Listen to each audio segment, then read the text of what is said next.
అప్పుడు గుర్తొస్తాడు యాయీరు. అప్పుడు గుర్తొస్తాడు యాయీరు వెనకాల ఉన్న యేసు గుర్తొస్తాడు. హల్లెలూయా చెప్పండి. ఏంటంట, యాయీరుని చూసి అంటున్నారు, అయిపోయింది ఇంకా జీవితం లేదు కదా.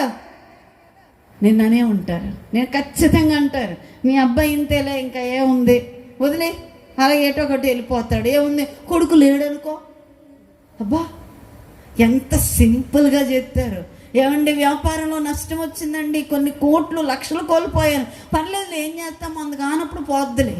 అబ్బా ఎంత రేపు అదే ప్రతికూలత నీ ఇంటి మీదకి, నీ ఒడిలోకి, నీ గుండెల్లోకి, నీ గుడిలోనికి వస్తే అప్పుడు ఇలా మాట్లాడగలవా? చుట్టుప్రక్కల అంటున్నారు, కానీ నువ్వు యేసుని నమ్మి ఉంటే, నువ్వు ఇంకా యేసుని రక్షకుడుగా స్వీకరించి ఉంటే, ఆయనే నా దేవుడని నువ్వు నమ్మి ఉంటే, ఆయనే నా రక్షకుడని నువ్వు అనుకుని ఉంటే, ఆయనే నా జీవితానికి యజమానుడని నువ్వు నమ్మి ఉంటే, ఆయనే నా కుటుంబానికి ప్రభుడు అని నువ్వు నమ్మి ఉంటే, ఆయన చెప్పే మాట ఏంటి తెలుసా?